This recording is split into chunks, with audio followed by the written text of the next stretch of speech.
Welcome to Keep Hustling, where we are going past the why to get to the how. I'm your host, the always hustling Aaron Gordon, aka NY Risk Advisor, aka Mr. Keep Hustling. In this podcast, we will be diving deep into the professional and personal successes of our guests to find out how they hustled through the most difficult times in their life and their development to achieve the success they've gotten to today. So buckle up for what hopes to be an amazing ride. Let's get to it. Welcome to Keep Hustling with my guest, Brian Ahearn. Thank you so much for being here. Thank you for having me on, Aaron. I've been looking forward to it. I have to say that having someone who's such a prolific author, and also I'm a huge TEDx consumer, so I have seen your talk. I am one of the over a million, I think it's over a million people that have seen the episodes. So, or the talk, and it's, I think influence, and we'll get into this, but I think that influence is something that very often people don't want to talk about because they feel like it's almost like a dirty word. Like I shouldn't be influencing others. I should just be natural in myself, and that there shouldn't be, it's almost like that feels like something that shouldn't be ethical, for lack of a better term. Not that I think it is, but I think that people think that it gets that. And just being able to have influence. And I mean, just like, I hope anyone who is listening to this is watching on YouTube as well, because just seeing the way Brian is set up, books in the background, got our logo up there, which is awesome. So thank you for that. And just all that, I would just love to know kind of your thoughts on that view of influence before we dig into the podcast. Sure. Anytime I do a sales call, this is where I am. And I always make sure I put a company logo on the screen. I say hello to the person. I've got it up on the screen too. And it elicits a, wow, that's really cool. And it just gives me a natural opportunity to lead right into what I do. As we were talking about before we came on air, I didn't have this idea until we hit COVID. And a friend who's a big time speaker had put a setup in his home. And I thought, man, that's really cool, but I don't think I could do it in my house. And my wife said, hey, let's take our daughter's old bedroom. She had moved out. So we converted it into a video studio, and the rest is history. Even outside of COVID, I still use it a lot. I think that that's also, it allows you to have a living and breathing library that I think people can access, and your content speaks for itself. Take us back. What do we need to know about your upbringing that led you to your, I guess, I don't want to say fascination with influence, but kind of how did that evolve? Because it's not a traditional field of study. Well, it's interesting that we're having the conversation at this time because I've got another book coming out.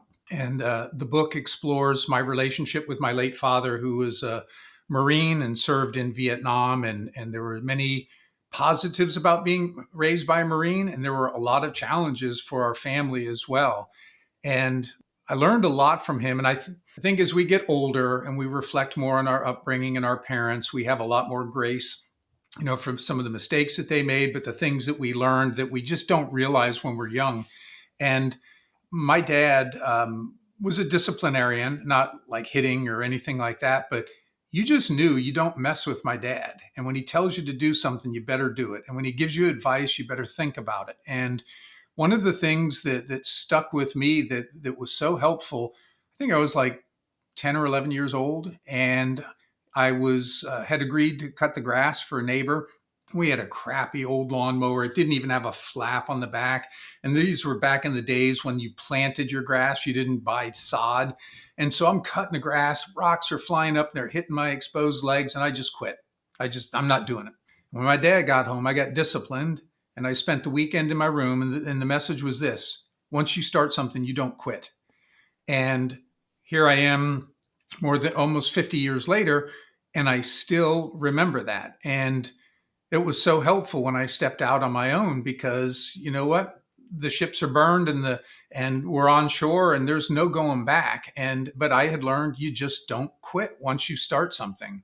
And so I think that was really formative in terms of who I am and how I approach things.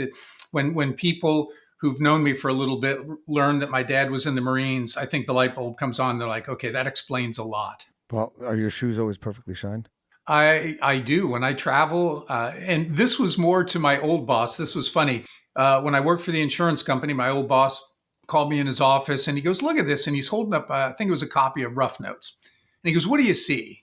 And I joked, I go, I don't know, 3 old guys on the cover of a magazine.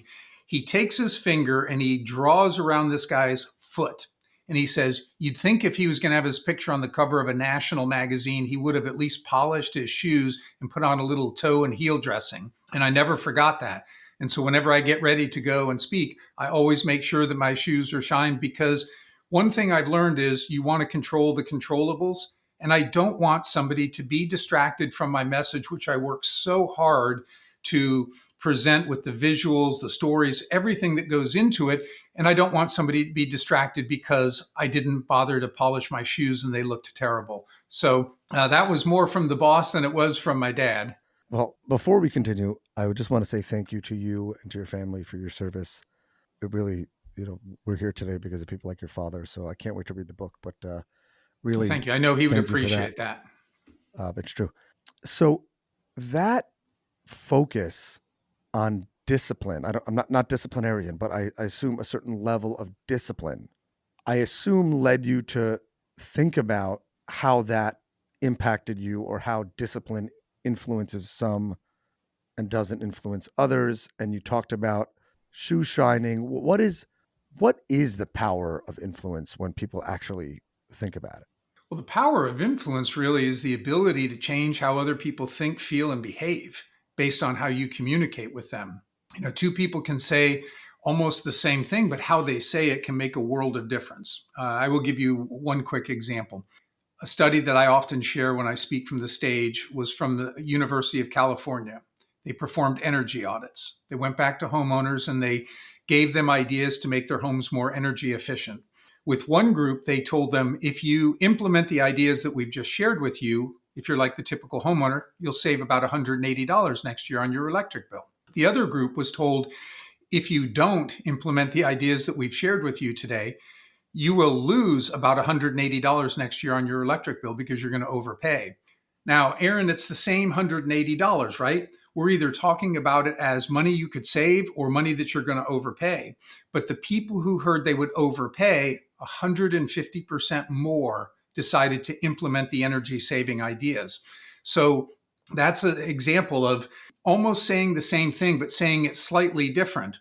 And if you know that your product or service is going to genuinely benefit somebody, you better figure out how to be most influential to have that conversation so that they can benefit from it. But does that have a lot to do with fear? Meaning that people focus on the potential downside loss as opposed to the front side gain? So there's, we talk about it, we call it the principle of scarcity, that we value things more when we believe that they're rare or going away. There's a behavioral economist, Daniel Kahneman, who won a Nobel Prize for his work in this area, what he called loss aversion. And he and his late partner, Amos Tversky, statistically proved that people are about twice as likely to respond to loss as they are to gain. And some of that's evolutionary. Social psychologists theorize that over the course of humanity, having an abundance would be wonderful. But if you don't have an abundance and you're fearing that you may not have enough to survive, people who were more genetically wired that way tended to do the best job surviving. And so we have really become very conditioned, wired almost, to respond more to loss. Now, what I tell people, though, is you don't want to be a fearmonger. You're not trying to use scare tactics. You don't want to be Debbie or Danny Downer. You just want to conversationally reframe certain things from what you may gain to what you might lose. And that'll stimulate an awful lot more people to take the action that you think is in their best interest. Well, I want to get back to that point, but earlier you mentioned the scarcity. And I think that's, if we're talking about the Keep Hustling podcast, and what we're trying to inspire people to do is learning from people's messages and what can inspire them. And I think there might be something there with the scarcity, which is those people who view that and embrace it and understand it. Maybe not necessarily just the influence piece, but that understanding where that psychology is of that scarcity and their own scarcity, and being able to turn that from a negative, as you said, the perceived negative, into the positive, while most people focus on the negative piece. And that's probably what gets people through the early parts and things like that. I feel like people that can leverage that positivity and keeping going and figuring out how they can hustle through those times gets them past the scarcity to that next level. Sure. I think you absolutely need perseverance. And when I stepped out on my own more than 5 years ago, there were a lot of things I was scared of. Now, I didn't like admitting that, but to be honest, I'm waking up in the middle of the night thinking, oh my gosh, how am I going to pay for this? Have I just screwed my family by leaving this good corporate job with all these benefits? And so I had my moments, but I've also learned too, I wasn't going to quit. Like I said, I had left that corporate job. This is what I had a passion for. So yeah, there was a little bit of scarcity motivating me, but there was also this passion and desire to do the things that I'm now doing full time that were driving me and offsetting the scarcity. So you can't let yourself get to the point where it becomes paralyzing. If it is, then you're either doing the wrong thing or you're too focused on what the potential downsides are rather than what the upsides could be. Right. But and that's my point. I think that if it doesn't paralyze you, it inspires you and makes you move. Right. If people didn't have that scarcity, I was talking to someone yesterday about this, and they said that the hardest moment in their life was when they decided to start their own business. And the next morning they said they could have stayed in bed because they were going to, they might have been on garden leave or they were getting ready to ramp up. They knew what they wanted to do. And they said, if I don't get up this morning, then I don't know then I may not be motivated tomorrow. So keeping that, not that just fear moment, but that drive towards that success. Mm-hmm. I feel like there's something there with the scarcity versus how you can parlay it into greater success for yourself and your family. Yeah. Well, again, I think that if somebody's got a little bit of fear, most people are going to take some action to reduce that.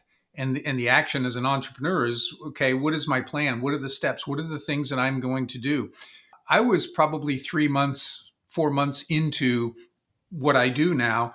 And I was getting a little discouraged. I'm like, nobody's getting back to me. And these were some of the people that I had worked with at my prior insurance company who had moved on to different positions. And I'm thinking, well, they know me. They've worked with me. I've trained their teams before. And then in the span of 2 days, I got like half a dozen emails or texts. And it was basically saying, hey, Brian, it's not you, it's me. Here's what's going on. And that kind of restored a little bit of faith that if I keep doing the things that I know are the right things, eventually, as your database of prospective customers build, as you gain that momentum that you're constantly in front of them, whether it's through some type of contact over a scheduled period of time, or if it's LinkedIn, but all of a sudden then things start popping. And I've had clients who maybe heard me speak on a stage 3 or 4 years before. We haven't had any contact or they haven't responded to anything, but suddenly they have a need and they think of me because I have stayed out in front of them. Isn't that awesome when it Yeah. comes back to that? But I got to ask, you made a major career change, and we ask our guests to take us to the most pivotal moment in their career. I've learned to no longer say, I think I know what it is, because every single time I think I know what it is, it's not. So take us to that moment, to the pivotal moment where 28 plus years or so, right? More than 25 years with an insurance company, Mm-hmm. to maybe that was the pivotal moment. Maybe it was a moment at that company or what got you into the insurance business. When you look back so far at your successful career, it's not over. What has been that most pivotal moment for you? Probably the pivotal moment came when I made the decision to leave. I knew that what I'm doing now, I was going to do with the rest of my career. When I came in contact with Robert Cialdini's work about 20 years ago, I was just enthralled by it. I thought it was really interesting because the psychology explained, selling and why some approaches worked and why some didn't. And I was working with salespeople. So I started incorporating it into everything that I was doing. And then I slowly started doing things like I got my website, I started the blog, and was building out my social media presence for whenever that day was that I was going to leave. And I had a specific time in mind. There were certain metrics with the insurance company that if I stayed a certain number of years, et cetera, then I could start taking pension and all of those things. But everything started to change in 2018. And I didn't agree with it. I just, in good conscience, could not have told you, you should represent my company. I couldn't have told you, you should buy our insurance. I couldn't have told you, you should come work for us. And prior to that, I could say all of those things because I was so proud of the company that I worked for. But once it changed, I realized I can't stay here. I am not going to be a detractor. And even though I am a couple of years short of hitting the metrics that I thought, and I gave up a lot of money to make that switch. But I also had a belief in myself that if I do this as well as I believe I can, I will go well beyond that. And I have. And I love the freedom that comes with being an entrepreneur. I was at my local cigar shop today doing a lot of work. I never was going to do that when I was with the insurance company. The freedom with travel, I can be almost anywhere and do what I do, or I can just hop on a plane and go see a client from wherever I am. So there are so many upsides in terms of just personal satisfaction, but also the way the business has gone. I don't look back and say like, oh, darn, I should have stayed 2 more years. I'm like thankful that I got out when I did, because if I'd waited any longer and COVID hit, that would have been a real challenge. Nobody was asking you to come out and train, speak, and do those things. I might have continued to delay. And then, frankly, as you get older, you don't have as much energy. You just don't. And it takes a lot of energy to get going. So I am so glad I did that 5 years ago, putting in, the really long days, feeling like you're working every single day. I had a little more energy at that point. So for me, it all worked out, but it was that pivotal moment was when the insurance company had finally done a few things and I just said, that's it. I'm done. And I went in and talked to the CEO and then ultimately left in November of 2018. You said that you knew that this is what you wanted to do. How did you find that? It was something that I loved learning about. I loved sharing it with people because I passionately believe that if people understand how to ethically influence others, they will enjoy more professional success, but they'll also have a lot more peace and happiness at home when those around you more willingly say yes and do the things that you're asking of them. So it was those things. And then the third thing would be my mind just seemed to work in a way where I could see the opportunities to apply this research to get to better results for, at first it was the company that I was with, but now it's the clients that I work with. So you were doing some of this work as part of your previous job, then you just started doing it for more consulting for outside parties. Is that correct? Yes. I'm And just trying to figure out how a person decides that they want to become an influence expert, well, other than trying to influence those around them to take out the garbage or mow the lawn. Other than that. The interesting thing was with the insurance company, once I started learning about this, I was using it in the training for our field salespeople and others. Then it started morphing into training with independent insurance agents. And so I felt like I was getting real world opportunity to learn all the things I was going to need to do when I stepped out on my own. How am I going to conduct the workshops? How are we going to market to agents? All of these things that I was doing on a daily basis at the company became the platform for how I do things now. That's fascinating. I guess sales training, it's somewhat natural. I want to ask you, you mentioned something, this has, I guess, ancillary to do with the Keep Hustling idea or the Keep Hustling podcast, but you said if a person can learn to ethically influence those around them, how do you define ethical influence? Well, first I'll define persuasion, the word persuasion. That's more than changing how people think and feel. Because sometimes we can share information and change how somebody thinks about something. We could tell a compelling story and change how they feel. But if we don't see the behavior change that we're looking for, then that's irrelevant. So when I talk about persuasion, I default to Aristotle's definition. And Aristotle said that persuasion was the art of getting someone to do something that they wouldn't ordinarily do if you didn't ask. And I have learned, as I shared earlier, how you ask or what you share can make a world of difference between hearing yes and hearing no. But ultimately, it comes down to we want to see some type of behavior change. A salesperson doesn't want a client to say, wow, the proposal looks good, or I feel good about this. They want them to ultimately sign the contract and become not a prospect, but a customer. We don't want our kids to just think it's a good idea to do well in school or clean their room. We want them to do well in school and clean their room. So we're looking to ultimately change people's behavior. When we talk about doing it ethically, there's three things that I think are must-haves when you are trying to ethically influence another person. The first is we always tell the truth and we never hide the truth. If there's something that we know is material, we don't hope that somebody doesn't ask. We bring that up at some point in the conversation.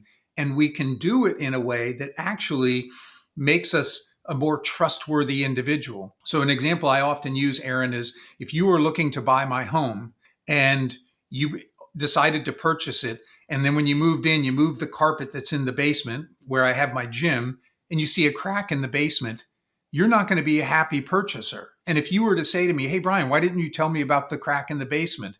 It would be indefensible for me to say, you didn't ask, right? You're not looking at me as an honest individual. But what I learned with persuasion is I can show you that. I might say, hey, Aaron, it looks like you're falling in love with the house. We've loved living here. Before we go any further, come here. I want to show you something. We go down in the basement. Here's my gym. You see, I've got a carpet here. I move the carpet. Aaron, there's a crack in the basement. I've lived here more than 30 years. It's never been a problem. There's never been a leak, nothing. But I just want to make sure that you are aware of it because I wouldn't want you to think I'm trying to hide something. At that point, you're probably saying, this guy Brian's a pretty honest guy. And so that's not necessarily deterring. In fact, you may, because you see my honesty, say, I can trust everything else he tells me about the house as you ask questions. So the first thing is truthfulness. The second thing is we only use the psychology, the principles that we talk about that are naturally available in the situation. So we don't claim a false sense of scarcity if something's not rare or going away. We don't claim a false sense of social proof if lots of people aren't doing something. We only use the psychology that is readily available in that situation. And then the third thing that we do is we look to create mutually beneficial outcomes. And I like to put it this way: good for you, good for me, then we're good to go. If we both leave that transaction feeling better off, now I know, people who buy insurance would like to pay as little as possible. And the insurance agent, the insurance company would like to sell their products for as much as possible. But if we can find a place that's in between those and we can both walk away and feel like we've got something that we're better off for, then we can feel good about that transaction. So I think if you are doing those three things, you can feel very good about how you are interacting with people and that you're doing it in an ethical way. Wow, I have a lot of questions about that. First is I just want to comment on the first point you made, and that is I think that when people are often scared to come to lead with the truth, as you said, Mm-hmm. and I'll bet, just borrowing in your example, that if the potential buyer was a skeptic, like most people are in transactions, by coming forward with a problem, that removes some of the potential problem, or that leading with that challenge or that honesty, that's actually very influential because it actually makes them feel like, well, I was worried that there were problems because nothing is perfect. Now I actually probably don't have to worry because he probably would have told me. So not just do you feel good, but that piece of influence is like, not only do they feel that you're a good person to do a deal with, they've also been tilted towards feeling like all the cards are on the table. Right. And I'm not saying you kick the door down and say, let me tell you everything that's wrong with me or wrong with my product or Right. service. That's not it. But at some point, when you are in sales, and if you've been in it for any length of time, you know just about every objection that people are going to raise. And so you should always have answers that are very conversational. You don't want to sound like you've just rehearsed this standard answer. You put it in your own words, in your own conversational way, but you are able to address those. And some of those you're better off bringing up. Now, the other thing that is important too, how you bring that up and how you transition is very important. So, Aaron, I know you're married, and when your wife says, honey, I love you, but, right, you don't focus on the I love you. You focus on the what's coming next, right? The hammer is going to drop. That word, but, or the other word is however, are transitional words that we basically begin to discount what comes first. And so you can lead with a weakness. I can say, Aaron, our products are a little more expensive than our competitors. I mean, that's just the truth. They're more expensive than our competitors. But what customers who do business with us find, and I start talking about that, you begin to get focused on that. That's crazy. And I so love that. price isn't as important. I'm not saying that it's unimportant, but you are able to move it away from this focus on price to the focus on value because you're transitioning. And these are the subtle things that we learn through the study of psychology and how people's minds work. Gosh, I could listen to this all day. I have two very important questions for the Keep Hustling audience that I think are, I would say, probably for me as a young entrepreneur, the most important questions. First and foremost, how do you not fear, or how do you view the fact that everything you're saying has probably been the source of some of the greatest horrors and negative or atrocities of our of the lifetime, right? The power of influence in a negative way. Well, the psychology that we talk about is neutral. It's neither good nor bad. When I describe a principle like scarcity or any of these other things, they're not good or bad. They're neutral. How we use that information reveals something about our character. Aristotle, going back to him, he said character may almost be called the most effective means of persuasion. And so my emphasis with groups that I work with is doing this in an ethical way. And so we spend time talking about the three criteria. The other thing that I think really helps remove manipulation from the situation, again, speaking like with salespeople, the more I come to know and like you, the less there's an opportunity for me to be manipulative, because I don't manipulate my friends. I trust, Aaron, that you don't manipulate your friends, right? So I always encourage people, let's make friends of the people that we are interacting with. When you begin to sense that, hey, this guy Brian really seems to like me, he does seem to care about my needs, that's what opens you up. Because deep down, you're thinking friends do right by friends. But the more I'm coming to know and like you, I am putting forth your best. And so we've created a virtuous cycle where I'm looking out for your best interest. That's how you're receiving it. And even if you have to say no to what I'm offering, you're not saying no to just some sales transaction, right? We have an opportunity to still continue to talk and maybe find other solutions that are going to be beneficial for you. So for me, that's where it starts. But you're right. I mean, people who have low morals could certainly learn this and use it to their advantage to take advantage of people. I wrote an article once, and it's in my first book, and it was called How Bernie Made Off with Our Money. And you could go right through these principles that I teach and clearly show how he was tapping into those principles to dupe people out of billions of Evil dollars. genius. Evil genius. Yep. Evil genius. And I think the most important question for those of us that are hustling every single day is, how do we handle, or how do we react to, or how do we interact with that inner feeling of, can I really influence, or should I really be influenced, or I don't want to say it's imposter syndrome, but it's, how can I be influential if I'm just getting started, or if I have my own doubts, or I'm not sure that this is the right thing, not in terms of a product, again, not from an ethical perspective, but just the person that's trying to grow their influence personally and publicly. How do you, and also professionally and personally as well, like, how do you deal with that from trying to become a person of influence? I don't want to use the word influencer. Well, I think one of the first things that people need to do is they need to learn more about the process. There's more than 9 decades now of research in this field, and yet most people don't know about it. They kind of intuitively understand the psychology because they're humans, and they may think of times where they've used the psychology unknowingly and got a yes, or maybe they realize that another salesperson used some of that psychology, so they intuitively get it. But it's about understanding how to put it into practical application. And you really only begin to understand that once you start learning about it and you start trying it for yourself. Now, you will make mistakes, or you may not get all the yes responses that you want, but you need to look and say, am I getting more than I used to? And if that's the case, then you're on the right path. And then you're always refining what you're learning. I typically tell salespeople, whether you win or lose, you need to understand why. You want to replicate your winning behaviors. You need to change the behaviors that might have gotten in the way. And so something that I think salespeople should be asking potential clients right up front. They should say, hey, Aaron, I really appreciate the opportunity to potentially work together. I do have one favor I'd like to ask.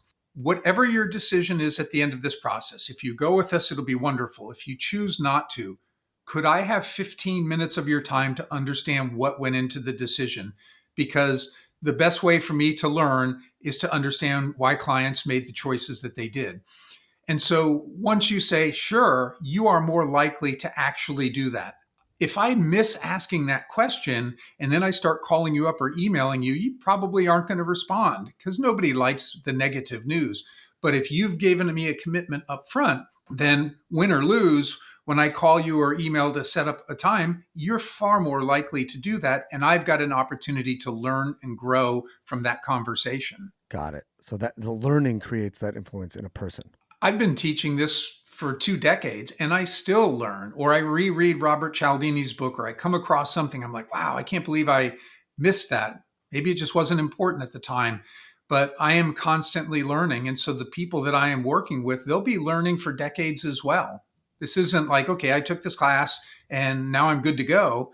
No, this is a skill, and skills only get better when you work on them and you refine them. It's unbelievable. I have to ask you your feelings as I'm a millennial, not to be a super millennial Gen Z guy, but whatever. Your feelings on the word influencer today and how it's used. Uh, I'm not big on it, to be honest, You don't have to name anyone specifically. because I think a lot of it goes against things that I personally value or believe. So I don't like it if people hear the word influence and then they just try to mix up what I do with what influencers do. I'm not talking about making TikTok videos. Not that you can't. I mean, you certainly can do those things. I am talking about how do we communicate with individuals in such a way that it makes it easier for them to see the merits of what it is that we are offering. And that communication can be email, it can be phone calls, it can be over Zoom, it can be in person. But what are the psychological triggers that if I understand those and I ethically bring them into my communication, I can make it easier for people to say yes. So this isn't just about posting some video to get a bunch of likes or anything like that, which is what I associate a lot of times when I hear the term influencer.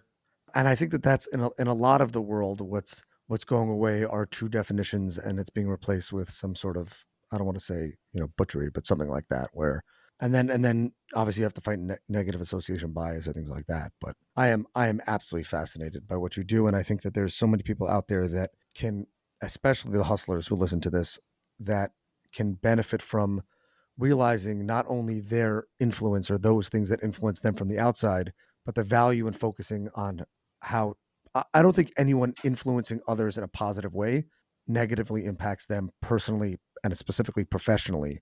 I can't imagine whether you're in sales or Yeah. service or tech or anything, leadership and development with influence, I think is huge. So thank you for being here and for sharing really gems of gold. So Oh, thank you're you. welcome. Can I say one more thing about that, about Sure. influence? That the reality is we are all influencing every day.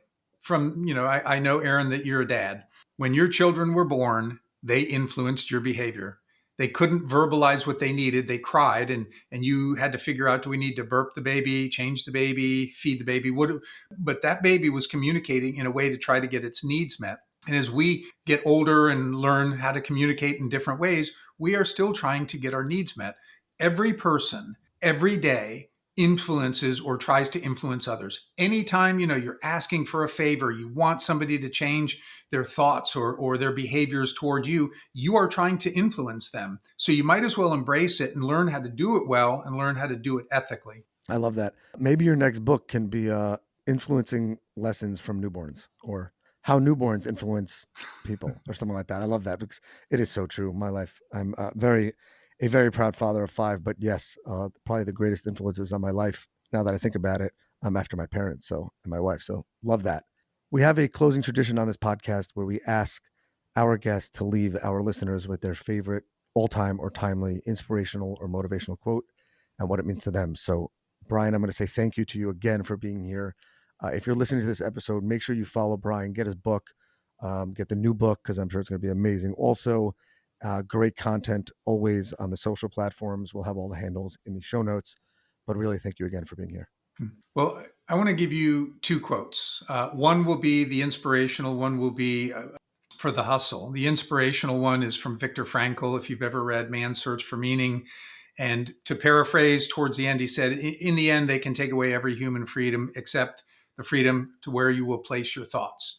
And he talked about how he was freer than the camp guards in the concentration camps because he knew that they could never make him think what he didn't want to think. And I think we all need to remember that no matter what's going on, we have the freedom to choose what we will focus on, what we will think about. The quote, I think, for the hustle would be something that I heard from my high school football coach. And then I later learned it was Seneca, the Roman philosopher, but it's luck is where preparation meets opportunity. And I just was always a firm believer that I need to be prepared. I need to be ready for when those opportunities arise. And there have been many times where I might have been somewhere with my wife and someone asked what I do, and we have this great conversation. And she once said, I get so frustrated because I know that's not going to lead to anything for you. I wish you had a chance to talk to somebody else. And I said, you know what? Every one of those conversations is a rep. The better I get at those conversations that just naturally come up, the better I'll be when a CEO is sitting next to me on a plane or whatever that chance may be. So I've got to be prepared for the opportunities that present themselves. 100%. 100%. Well, love both those messages. So we'll take both of them. Thank you again for being here, Brian. It was my pleasure. Thanks for having me on. It was long overdue. This has been another episode of Keep Hustling. Remember, do well by doing good. And of course, and always, keep hustling. All right, hustlers, that brings us to the end of another fantastic episode. Thank you for listening. The listeners are the most important part of this show. If you like what you heard, please leave us a review wherever you listen to your favorite podcasts. Your feedback means the world to us and helps us reach more listeners. Plus, be sure to subscribe to our podcast so you never miss an episode. We have some amazing guests and topics lined up for you, and we don't want you to miss out. And finally, if you have any suggestions, comments, or even just want to say hello, please feel free to reach out to us on all social media platforms. We are Keep Hustling Pod on Instagram, X, Facebook, and LinkedIn.